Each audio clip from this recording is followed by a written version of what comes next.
Hi again. I just wanted to take a few minutes with a video to introduce the second part of this class. So you just finished the first part, which constituted probably 2/3 of the class. And that part addressed some of the fundamental concepts that underlie the field of educational research in general, and some really important information, examples, and ideas that define what educational research is, and also that help provide you with a better understanding of what it means to think scientifically and why it is an important aspect to cultivate among humans, and why the degree you're earning is a graduate degree in science, or has a scientific sort of foundation to it. So that was the first part of the class, and for the second part of the class you are going to apply a lot of the information and ideas presented in part one to a project that you will work on from now until the end of the class. And one thing I like about this part of the class is that you get to make some choices about how you want to proceed with the project. So you have two big projects to choose from, and Project A addresses some of the important steps in determining whether or not you can trust experts and analyzing research underneath some claims made by people who are sort of speaking or acting as if they're experts. And so if you pick Project A, you get to complete the reading of this text, because each of the chapters that have not been assigned yet in this text all apply to the analysis of whether or not you can trust the experts and the author's model for being able to do that. And so if you pick Project A, you get to finish reading this book. If you pick Project B, you get to finish reading the Understanding How We Learn book. Because one thing you probably noticed when you completed the readings from this book in part one of the class, or at least the beginning of part one, is that we stopped short of applying learning theory and the research behind learning theory to the recommendation for instructional strategies, or what you might actually do with it as a teacher. And so if you pick part B, you get to finish reading the chapters in this book that address the application of learning theory to strategies. And so that might be something that's really interesting to you. So I thought I would just take a couple of minutes to talk about the scope of each of these projects to better help you make a decision about which one you think you're going to want to complete for the last part of this class. Okay, so I'm going to go back to Project A, and in this project I am actually going to be presenting you with some educational claims. These are claims made by a company that sells a particular product that is designed, according to them, to help grow your ability to think better. And so the product name is called Lumosity, and it's been around for a while.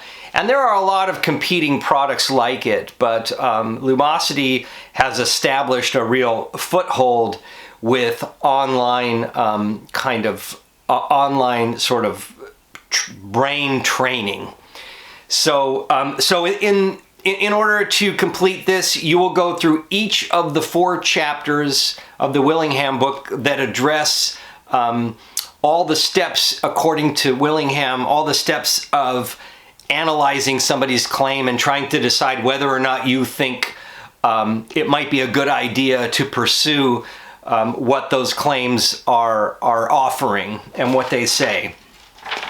So part one, you're going to be introduced to what the claims are, and you're then going to apply from chapter 5 in the book. You're going to apply this process called strip it and flip it, and it has to do with looking at the claims that are made by, in this case, by this company, and then looking at the essentials of what the claim means, and then flipping it around and saying, or at least thinking about how it applies, what would support a claim like that, and what should you be able to do differently if those claims are true. So it's really kind of interesting there.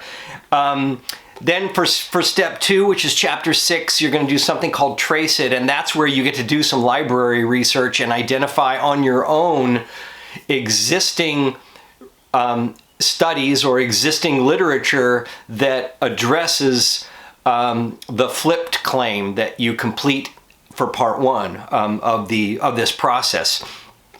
And by the way, each of these steps are worth 20 points, and there's 4 steps. So this project is worth 80 points. That's a very substantial part of your grade. But again, you'll read chapter 6, and then you'll go do some library research and some online research in order to address the flipped claim that you did.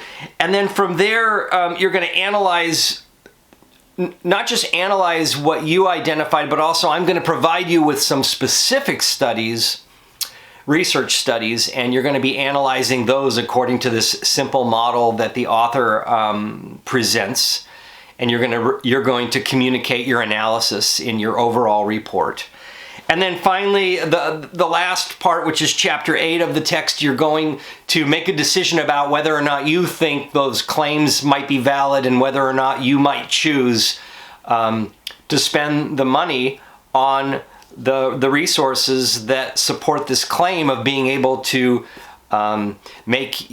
build your ability to think better, build your brain capacity. So that's what you're going to be doing if you choose Project A.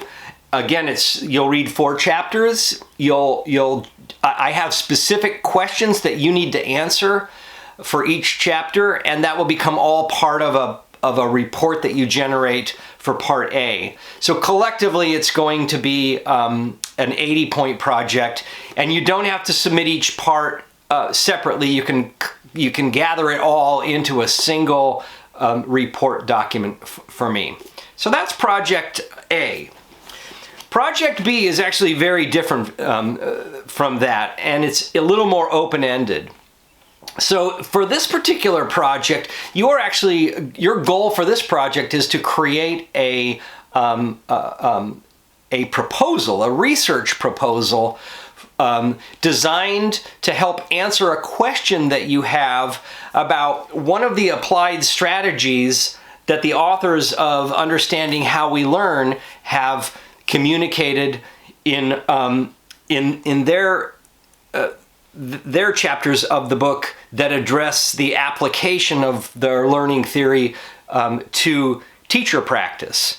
And so you're going to read the chapters in this book that address strategies, instructional strategies, and then you are going to identify one of those strategies and then design a research project that's what I'm calling a mixed method project. And so it's going to have elements of positivist research, so some type of an experimental or quasi-experimental aspect to your design.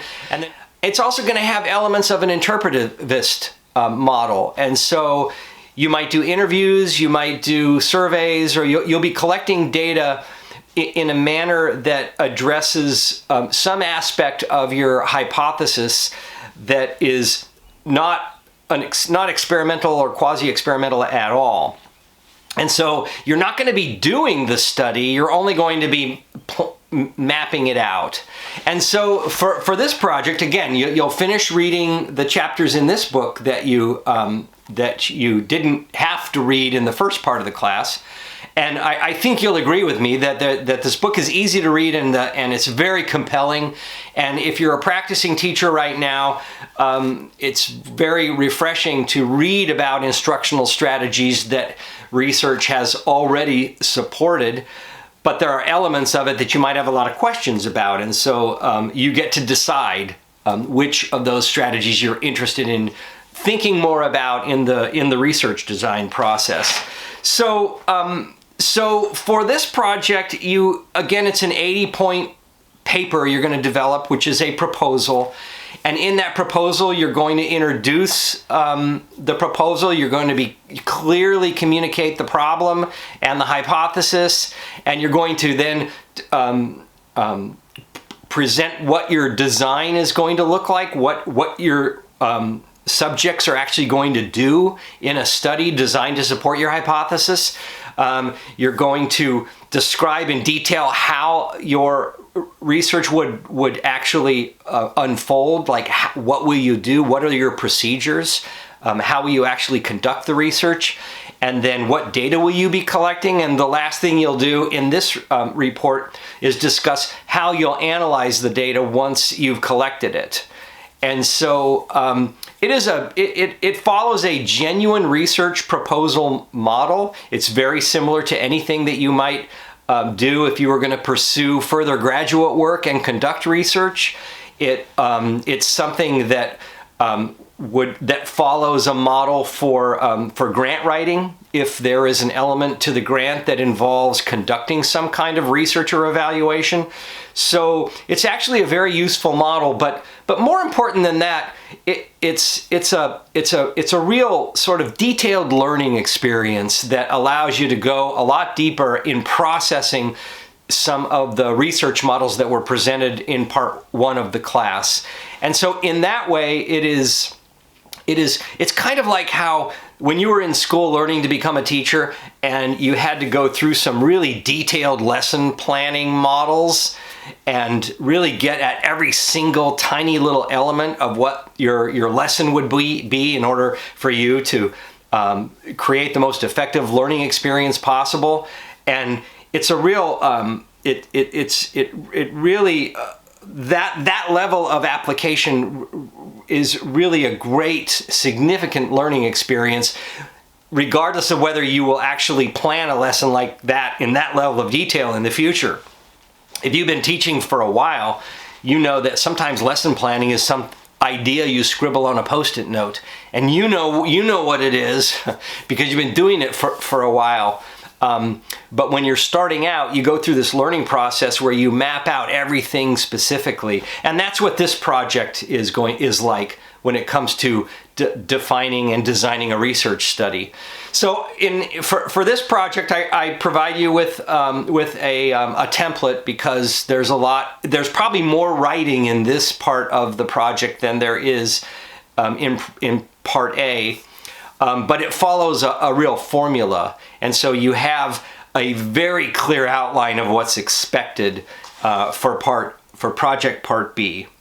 So those are the two projects. They allow you to pick which of these books you want to finish, and then enables you to apply it to a very real world situation. And in the process, you'll develop a report that you will submit by the due date, which is the last official day of class.